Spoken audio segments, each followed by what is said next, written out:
Uma única onda sonora de baixa frequência possui força física suficiente para fazer o corpo vibrar por inteiro. Como um componente tão compacto gera graves capazes de transformar uma sala pequena em um concerto completo? A intensidade da experiência auditiva muitas vezes oculta a complexidade da fonte. Isso ocorre porque, sob a carcaça, existe uma máquina projetada para controlar fisicamente a pressão do ar. À primeira vista, o alto-falante parece um dispositivo estático simples, mas na prática é um sistema dinâmico de alta precisão. Engenharia e acústica se fundem para converter o silêncio absoluto em uma explosão sônica em questão de segundos. Mas isso é apenas o começo do processo de fabricação. Pode-se notar a união de chapas de metal robustas e bobinas de cobre mais finas que um fio de cabelo. A montagem exige alinhamento exato para que a eletricidade se transforme em vibração mecânica sem falhas. O som resultante toca as camadas mais profundas da sensibilidade humana. 11 bilhões de dólares.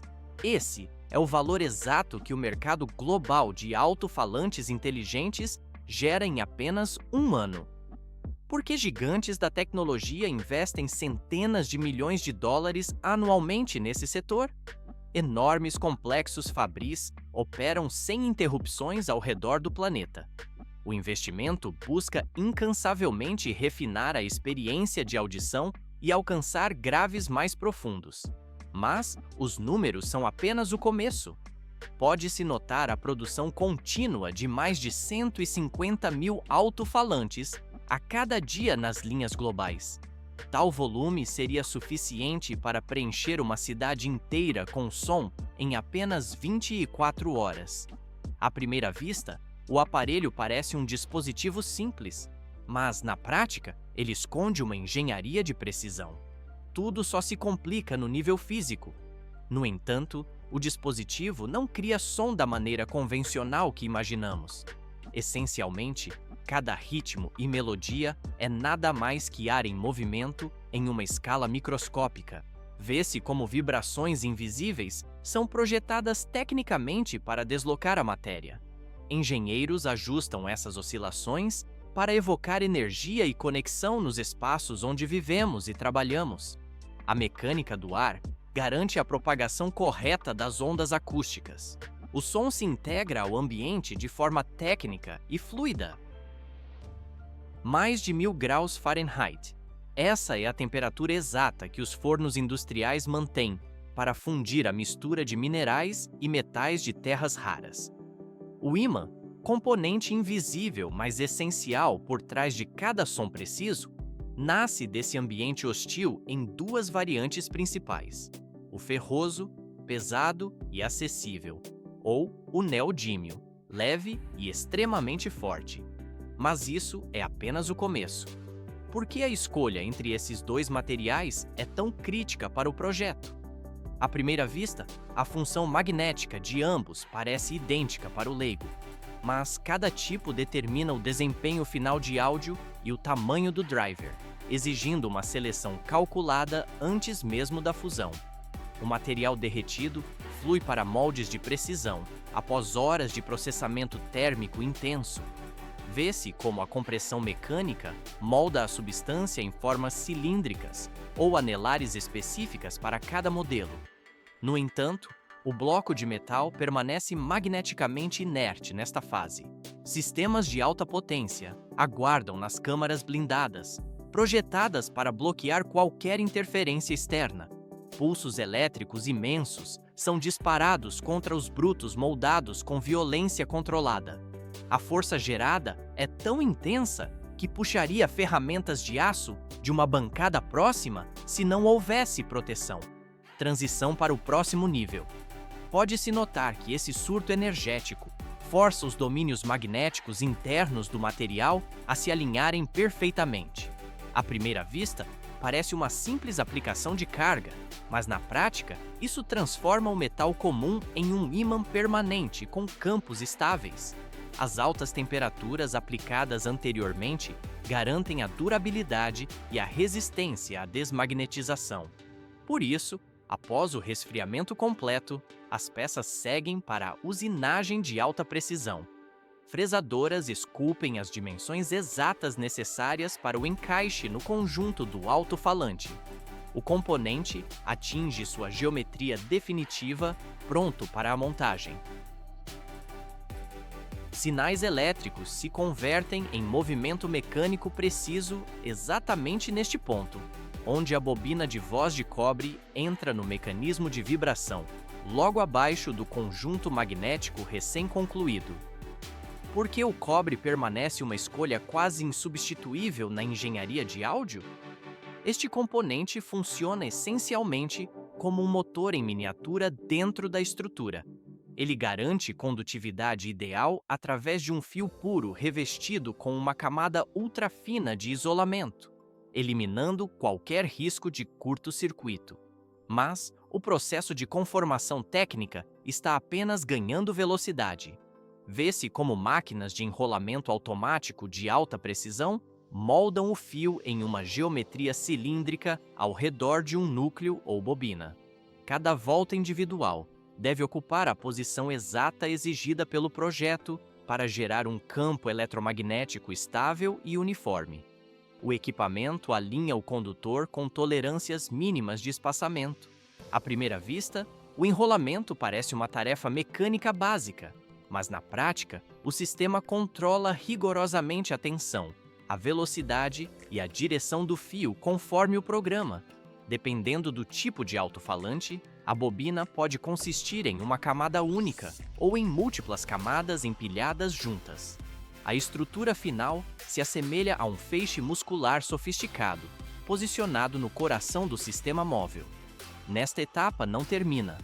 Um adesivo resistente ao calor reveste a bobina inteira para fixar e proteger o conjunto durante a operação intensa. A energia elétrica transita aqui para o movimento físico definitivo. Um único milímetro de desvio na geometria pode alterar completamente o som final. A bobina de voz atua como o motor gerador de movimento, enquanto o diafragma funciona como o braço amplificador que converte essa energia cinética em áudio audível. Por que materiais exóticos como titânio ou fibra de carbono são escolhidos para alto-falantes de ponta?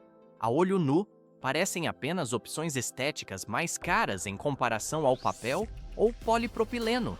No entanto, eles são selecionados especificamente para aumentar a responsividade sem introduzir distorção sonora, superando a fibra de vidro, papel prensado ou milar convencionais. O formato físico do diafragma cria um contraste distinto entre dois caracteres tonais. Folhas desses materiais leves e resilientes são cortadas em formatos circulares brutos antes do processamento térmico. Pode-se notar como elas são cuidadosamente posicionadas dentro de uma prensa equipada com moldes metálicos de geometria fixa. À primeira vista, a prensagem parece uma moldagem simples, mas, na prática, a temperatura e a duração da pressão devem ser ajustadas com precisão absoluta para cada tipo de material, evitando empenamentos ou rasgos nas bordas. O calor intenso e a compressão formam o perfil de cone ou cúpula característico do design do alto-falante. Mas isso é apenas o começo do refinamento técnico. Alguns diafragmas passam por tratamentos de superfície adicionais para aumentar a durabilidade estrutural. Vê-se a aplicação de revestimentos protetores contra umidade e carga estática sobre o material recém-formado. Detalhes como padrões de nervuras, profundidade exata e o ângulo do cone são projetados para garantir a resposta de frequência adequada em faixas específicas. O processo está apenas ganhando velocidade no estágio de controle de qualidade. Técnicos utilizam sistemas avançados de escaneamento a laser para mapear a superfície do diafragma em busca de falhas. A câmera desliza ao longo da peça, comparando a topografia real com o projeto original, para verificar a uniformidade milimétrica. Através desse equilíbrio entre materiais otimizados e geometria rigidamente controlada, cada componente deixa a fábrica com uma consistência quase perfeita. A produção segue seu fluxo natural para a montagem, 0,1 milímetros. Essa é a margem máxima de erro permitida pelos sensores que monitoram o sistema de alinhamento magnético. Por que essa tolerância é mantida tão rigorosamente baixa durante a montagem? À primeira vista, parece um excesso de zelo industrial para componentes metálicos estáticos. Mas qualquer desvio superior a essa fração impediria a criação do campo magnético uniforme necessário para a operação precisa da bobina de voz. A fase de integração começa unindo componentes separados, incluindo o ímã, o anel polar e a placa superior, em um módulo unificado. O ímã é posicionado primeiro, seguido imediatamente pelo anel polar e pela placa superior. Uma máquina especializada pressiona cada peça em sua posição definitiva com força controlada. Sensores embutidos no sistema rastreiam desvios continuamente e realizam ajustes automáticos em tempo real para manter a precisão. Mas isso é apenas o começo. Técnicos instalam o colar de centragem mecânica para travar o eixo de movimento, impedindo que o conjunto magnético gire ou se desloque durante a operação em alto volume. Nesta etapa, a aplicação do adesivo torna-se crítica.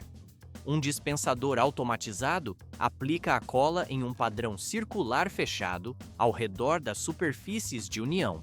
Pressão da bomba, taxa de fluxo e volume são controlados algoritmicamente. Pode-se notar como o adesivo se espalha uniformemente nas ranhuras de guia sem criar espuma e sem transbordar, mantendo a concentricidade do conjunto. Depois, fica mais complexo.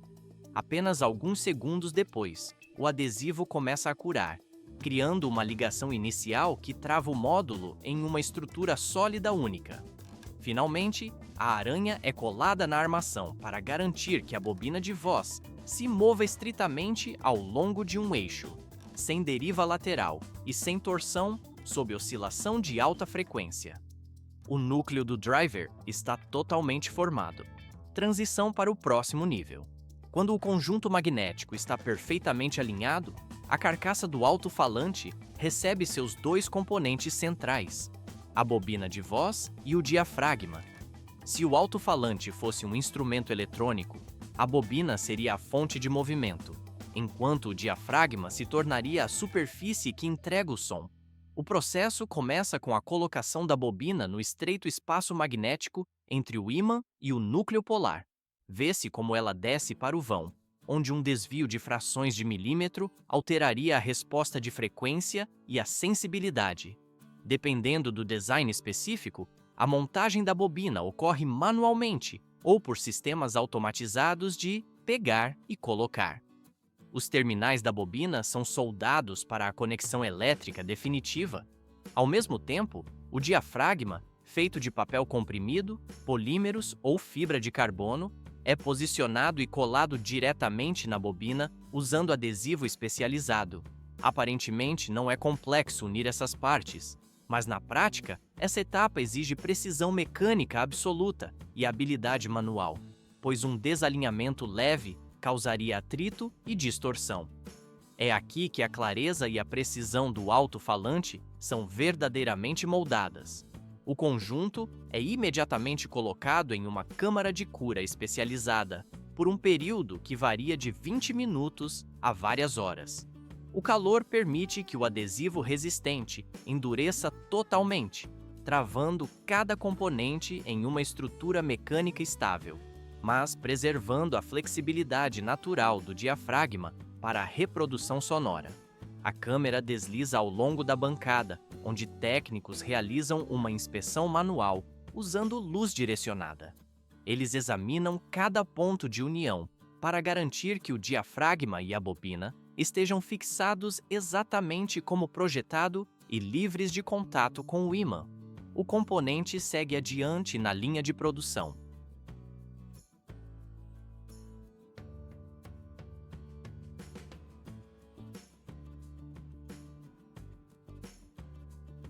Milímetros de tolerância separam um som de alta fidelidade de um sistema com vazamento de ar catastrófico durante o corte dos painéis.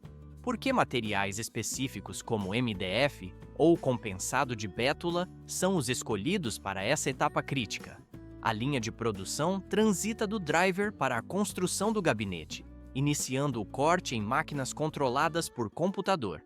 Na prática, esses materiais oferecem a estabilidade estrutural exata e as propriedades acústicas necessárias, superando madeiras comuns. Cada corte deve corresponder ao projeto original, com precisão absoluta. O menor desvio prejudicaria a resposta de graves e reduziria a estabilidade do sistema. Mas isso é apenas o começo.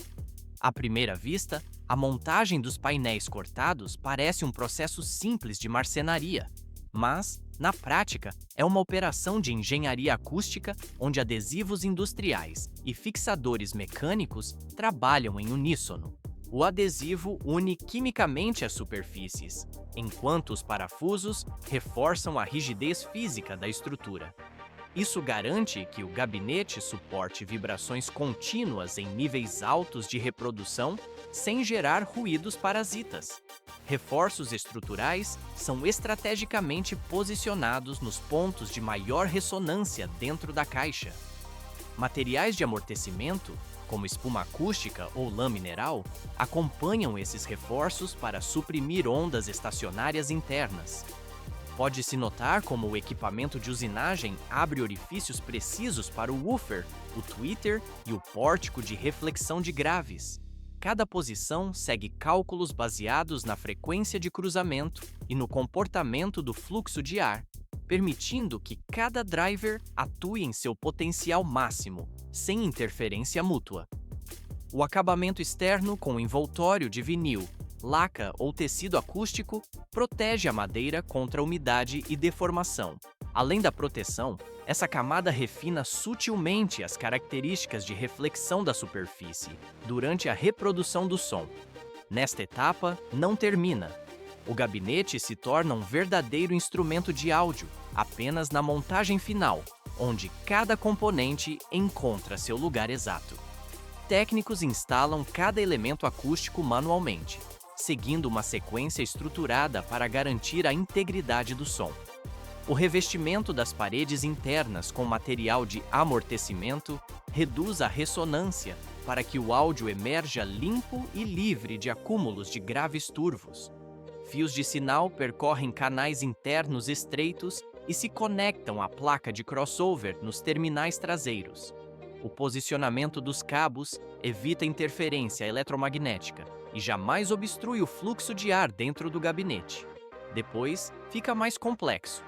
Vê-se como os drivers, woofers e tweeters são assentados em seus suportes designados com cuidado extremo. Cada parafuso é apertado com um torque calibrado especificamente para aquele modelo. Força excessiva arriscaria deformar a estrutura do quadro, enquanto pressão insuficiente causaria vibração mecânica durante o uso. Uma vez que a fiação e a rede de crossover estão totalmente conectadas, o gabinete passa por uma inspeção estrutural rigorosa. A estanqueidade do ar nos painéis e o alinhamento do pórtico são verificados um a um. Um desvio tão pequeno quanto 1 milímetro pode alterar o equilíbrio de frequência, exigindo precisão absoluta antes dos testes. O alto-falante move-se então para a fase de verificação acústica. Sensores de vibração escaneiam cada unidade em busca de ressonâncias mecânicas indesejadas. Amostras selecionadas entram em uma câmara anecoica para medição de resposta de frequência completa, variando de 20 Hz a 20 kHz. O resultado é comparado a uma curva de referência, rejeitando-se qualquer unidade fora da tolerância. E isso ainda não é o limite. Alguns modelos são operados em volume alto por horas para simular o estresse do mundo real, garantindo durabilidade a longo prazo. Apenas após passar por todas as etapas, o alto-falante é limpo e preparado para o empacotamento final.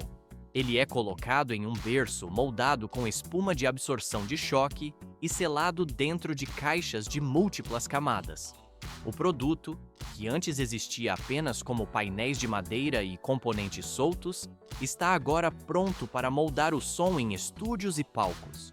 O processo conclui esta fase, permitindo que o instrumento siga seu caminho até o ouvinte.